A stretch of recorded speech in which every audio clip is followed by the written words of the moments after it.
Good morning again. Is there anyone here for the first time? Everybody's been here. Okay. Well, I'm very glad you're here. I'm Nayaswami Bhavani, and this is Nayaswami Jayanti, and we'll be offering service this morning. I was looking forward to preparing for this particular talk. When I saw what I had been assigned, I was really glad. Because it's a subject that is very close to me, but really has bearing on my own life. And so, the subject again: who are true Christians? So I was born into a Roman Catholic family, and practiced it into adulthood with dedication and great devotion. But I was always seeking something deeper than I could find at church. I would go to church on Sunday, and the priest would always say, "You should love God." And I used to think to myself, but I already do love God, but what do I do next? What do I do with that devotion? And I just couldn't find the answer to that. I used to read the lives of saints, and I was reading the autobiography of Saint Teresa of Avila at one point, and she said something astounding to me: "We all need a teacher." And I went, oh my goodness, here she was saying, if we're really serious about the spiritual life, we need a teacher. And so that just resonated with me. I got right down on my knees and prayed for a teacher. And then I thought, I wonder who it's going to be. Maybe the Pope or St. Francis or something like that. But lo and behold, within the year, I found Paramahansa Yogananda and began to read his writings and get to know people who were very familiar with him and his teachings, people from Ananda. And I would say to Jesus, how does this feel? Does this feel right? And, I feel like I'm moving in this direction. And the impression came through to me so many times and so strongly. Oh, and yes, this is absolutely your next step. This is the right direction for you to go. And it was almost like, go ahead, I kind of took care of you until then, continue. But of course, I didn't really have to go very far. With this our particular path, so much of what I loved about Roman Catholicism, the main thing was its mystical side, its very contemplative side, which is my own natural nature. And so I didn't have to negate anything. I didn't have to escape from anything, deny anything. I just took it all with me. And I always say I became a better Christian when I became a disciple of Paramahansa Yogananda. And why was that? Well, after I devoured Autobiography of a Yogi and Man's Eternal Quest, then I found Master's Bible commentaries, the vast body of writings that he wrote, that he called the Second Coming of Christ. And I had never dreamed, and I had tried to attempt Bible study before on my own, I had never dreamed the breadth and the depth of Jesus' teachings until Yogananda explained them all to me. And I want to read a quote, something that Master said. Well,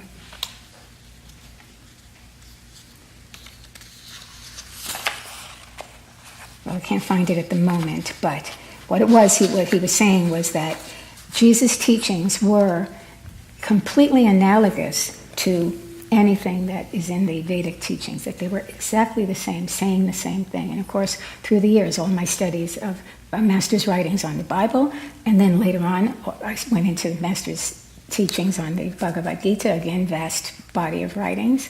The correlation is just amazing. If you haven't had a chance to pick up those writings, I highly recommend them. So, more importantly, though, I wanted to say, why does our path place such an emphasis on the teachings of Christianity? Because, in yoga we honor all different faith traditions. Why is that particular tradition singled out? And it goes back to Master's mission in this incarnation. He had many different aspects to his mission. And the first one was that he came from the East to the West to show us how the values of the East, the values of the West could coalesce, they could help each other. He said, in the West we are materially rich but spiritually poor, and in the East we're spiritually rich and materially poor. And he said that this was a time for us to get together, to get to know each other better. I think now how he was thinking ahead to our amazing opportunities of communication these days, which didn't exist even in his own time. But he was saying, get to come closer together, talk to each other, learn from each other, and find balance in both East and West. So that was one part of his mission. But the second part was his emphasis on Christianity specifically. Again, he said, Master said that Jesus was the perfect ambassador, so to speak, because to the West, because he was born in the Orient and his teachings took hold in the Occident. And those are other names for East and West that were in use in Master's time. He said that the precepts of Jesus were analogous to the highest Vedic teachings which were in existence long before Jesus' time. That was the quote I was looking for.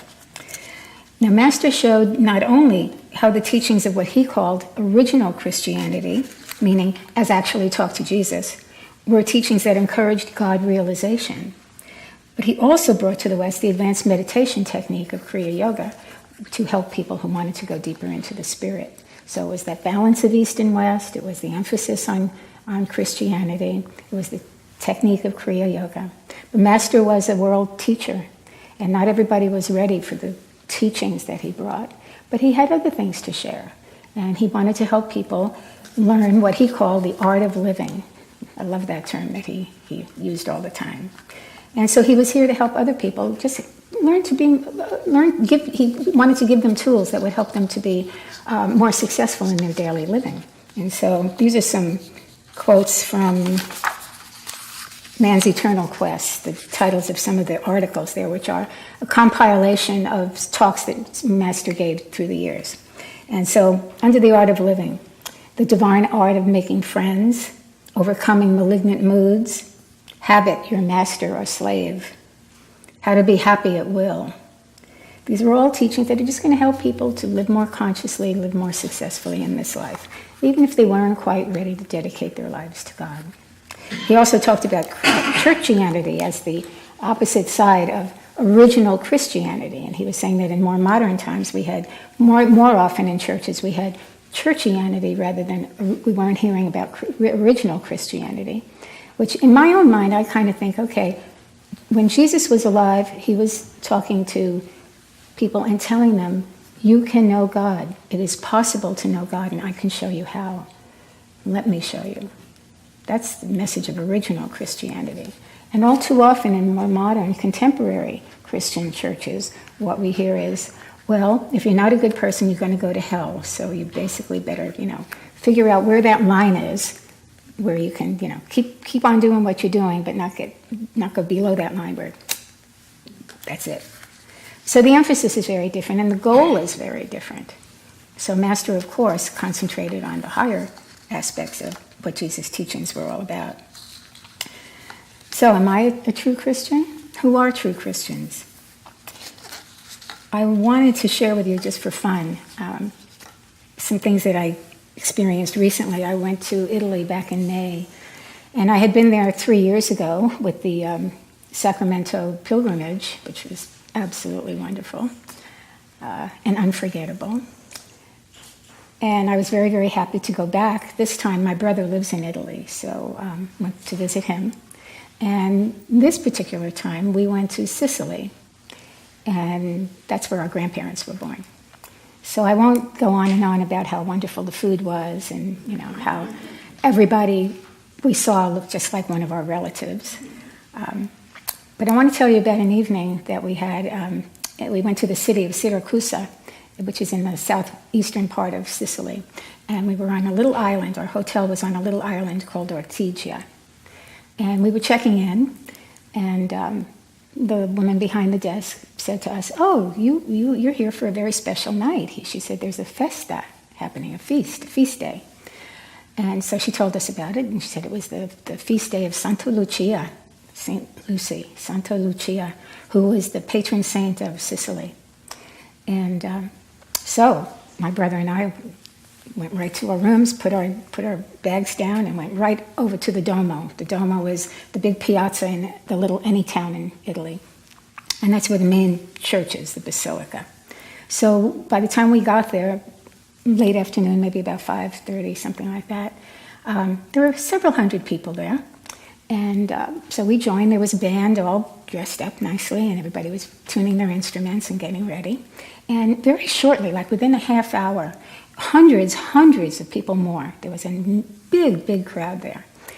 And the music started playing, and what was going to happen?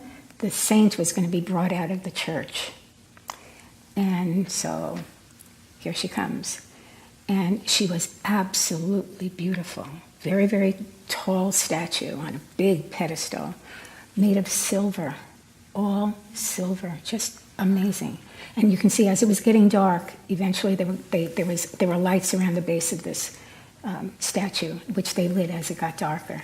So my brother and I just dove into the spirit of the thing. And that was not unusual for us because in our hometown, Brooklyn, New York, every year we'd have a festa, the patron saint of that neighborhood. It was an Italian neighborhood. We'd have the feast of, can't remember which saint it was, but out of the church he would come, and I think it was a male. It was the Church of St. Stephen, so I think that's who it was. But anyway, so we were familiar with this, so we just got right into the spirit of it and joined the procession, and the procession began. It took 30 men to carry Santa Lucia because I later found out that she weighed 2,600 pounds, solid silver.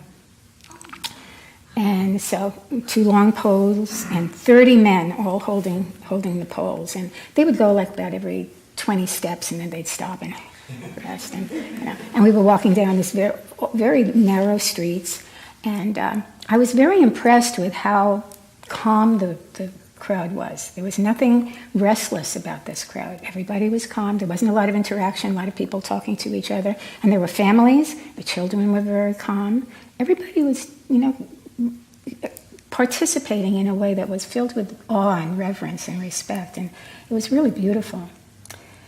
And so we walked for 2-3 hours. The procession took very long, again, through these narrow streets, all the way down to the ocean, and then we came back, and we had taken a break and gone and had some gelato and joined the procession. It was still going, and brought Santa Lucia back to the church. And the thing I forgot to tell you was she had a knife in her neck. And what that denoted was that she had been a martyr for the faith. So, are the martyrs true Christians? Lots to think about. And then we went back to the mainland, went to Umbria, where my brother lives, not far from Assisi. And next to the region of Umbria is the region of Tuscany. And in Tuscany is the town of Siena. And who lived there? Santa Caterina, St. Catherine of Siena. And on my first trip to Italy, back in the late 90s, I had a chance to go there for the first time. And so I, of course, was looking for the wherever the place was that was honoring Santa Caterina at the time. And there was a small chapel, right in the middle of town. All the tourists were going back and forth, and it was quite understated. It wasn't in a big basilica or anything like that. But we had been told that there was a relic in this chapel. And so what is a relic? A relic is sometimes something that belonged to the saint, but most times it's a body part. And so all over Italy, there's parts of saints in all these different churches. It's totally bizarre to us, but it works. Somehow it works. So I walk into this little chapel, and there's her head, Santa Caterina's head. And it's incorruptible after I don't know how many hundreds of years. It's a little small, but it's still there. And it's in this, little display area. And I was shocked. I mean, I'd never come across anything like this before. So I sat down, and I thought, well, let me start meditating and, see what this is all about. And there were crowds milling around all over, but I sat down, I closed my eyes, and I had one of the deepest meditative experiences that I ever had in my life. Absolutely amazing, the consciousness that was coming through. And I was surprised and so touched, I never forgot it. So now on this trip, my last 2 days in Italy, my brother and I went down to Rome because I was going to be leaving from Rome. And we had some time, so we went walking. He likes to walk just like I do. And there's a church like every 500 feet, there's another church. And these are not just little churches, these are basilicas. They're all amazing, they're beautiful, they're big. The architecture, the artwork, the painting, the sculptures, everything is just jaw-dropping. And in many of these churches, there's relics. So I was so happy, I happened to find myself in the church where the rest of Santa Caterina was. And it seems that she was quite revered not only in Siena, but also in Rome, and it happens that she died in Rome. And so the Romans were very reluctant to send her whole body back to Siena. So they let the Sienese have just her head. But in this beautiful basilica, right there in the center of the altar, is the rest of her. And there's this beautiful, stone topping in the altar with the figure of her whole body. It's so beautiful. So I thought, well, let me see. And so I went right up in front and knelt down again. I said, let me see if I could feel the same thing in the rest of her. So I knelt down, I closed my eyes, and oh my goodness, the same amazing consciousness was just emanating out of that bier, that tomb where she was. And I recognized that consciousness because I felt it and experienced it only one other place, and that was in Master's private rooms at Mount Washington. I've visited there several times, and so I recognized what I was experiencing there. So that was my trip to Italy. And I wanted to talk a little bit more about who were, that's what I wanted to say. So here, really experiencing the mystical side of those people who are deeply devoted to Jesus, are the mystics true Christians? Are the martyrs true Christians? Are the mystics true Christians? But then there's other people who are, I want to tell you another one. What about people who are witnesses, or want to be witnesses? And this is a story that happened here in San Diego some years ago.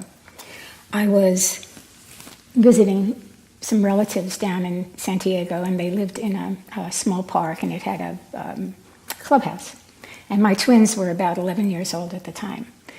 And so they were getting bored. So I said, okay, let's go over to the clubhouse. They were going to play some ping pong.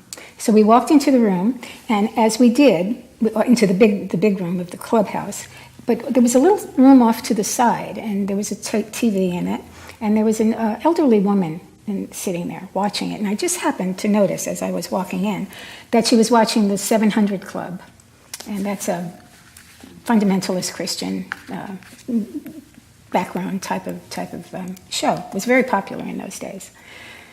Didn't think anything about it, just happened to mentally note it, and I went into the bigger room, and my children started playing ping pong, and I didn't have anything to do, so I decided to go stand in the corner and do some yoga postures. So I was standing there in standing backward bend like this, and just experiencing it and enjoying it and everything. And as I come down, this woman is staring at me face to face. And I knew who she was because I'd recognized her from that room on the side. And she scowls at me and she says, "Do you believe in Jesus Christ?" And of course I knew my understanding of Jesus was a little different from hers, but I said yes. She wasn't convinced. Jesus Christ is the only Son of God, only begotten Son of God? Well, yes. She was not convinced. She just somehow knew that I was different from her. Can't do anything about that. And so she scowled at me one more time and she left and walked away. But I thought to myself, what courage that must have taken. She was convinced that somehow I was, something different. Picking up on vibrations, I think. She didn't know what it was, but she was willing to stand up to it. And I thought, wow, that really took some, some courage. So, or those who are willing to witness true Christians. I wonder. And what about those who live in community? In the latter books of the New Testament, there's one called the Acts of the Apostles. And that tells about what the apostles did after Jesus was crucified. And one thing that they did was that they gathered together. And they worshiped together, and they served together, and they ate together, and they lived together. Does that sound familiar? Yeah, so are those who live in community true Christians? There's just so many different ways to look at it. So then what about the healers? You know, a big part of Jesus' ministry was the healing ministry, because he said, you know, if I can say that someone is healed, and then they are, and people begin to realize that what I'm saying is true, well, then when I tell them other things about God and God realization, maybe they'll believe that that's true as well. So, again, who are the true Christians? Are they the healers, the miracle workers? Because, of course, it all seemed like a miracle to the people of Jesus' time. We, of course, being yogis, we know that a great soul who is in tune with the natural laws of the creation, they're able to do these things. And it might sound miraculous to people who don't understand, but it's only because they're so in tune with the way things are, the way God designed this reality, that they can make these things happen. And I want to share with you a story that I heard many, many years ago. Brother Bhaktananda was a fellow monk with Swami Kriyananda. They were down in Self-Realization Fellowship at Mount Washington at the same time. And I heard Brother Bhaktananda speak many years ago. And there's many instances in Swami Kriyananda's book, The Path, where he talks about how interesting things seem to happen around Paramahansa Yogananda. And so Brother Bhaktananda tells this story that he was with Master up in Master's private rooms at Mount Washington, and Master had invited, I don't know, about 10 people to join him in his private area. And it wasn't a spacious area, but there was a screen, and behind that screen there was a little kitchen area. And so Master turned to Brother Bhaktananda and said, I'd like you to serve some orange juice. There's some orange juice in the refrigerator. And so Brother Bhaktananda said he went behind the screen and he put out about 10 glasses. And then he went to the refrigerator and found the orange juice and found that there was maybe this much left in the carton, a little carton like this, there was maybe this much left. And he said, but Master told me to serve the orange juice. So I started pouring, and I poured, and I poured, and I poured, and I poured, and I filled all 10 glasses. And he said I was able to come out and serve the drinks to everybody, and Master never said a word, he never said a word, but he said, but I'm telling you, this is what happened. These are the kinds of things that happen around people who are one with God.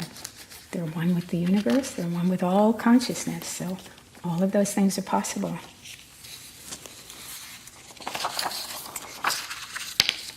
So, what does Master have to say on the subject? Yogananda often referred to Mahavatar Babaji as a yogi Christ, and in his autobiography there's a chapter entitled The Christ-like Life of Lahiri Mahashaya. In those instances, Master was referring to those individuals specifically, but the implication is that those of all time and all place who have experienced the universal consciousness known as Christ consciousness are the true Christians. And I'd like to close with a passage from a book called Sayings of Yogananda. A questioner was talking to Paramahansa Yogananda for the first time, and he said to him, I like your teachings, but are you a Christian? And Yogananda answered, didn't Christ tell us, not everyone who calls me Lord shall enter into the kingdom of heaven? Only those who do the will of my Father, which is in heaven. The Bible defines the term heathen as one whose attention is centered not on the Lord, but on the attractions of the world. A materialist may go to church on Sundays and still be a heathen. He who keeps ever alight the lamp of remembrance of the Heavenly Father and who obeys the precepts of Jesus is a Christian. And then he added, it is for you to decide whether or not you think I'm a Christian. God bless you.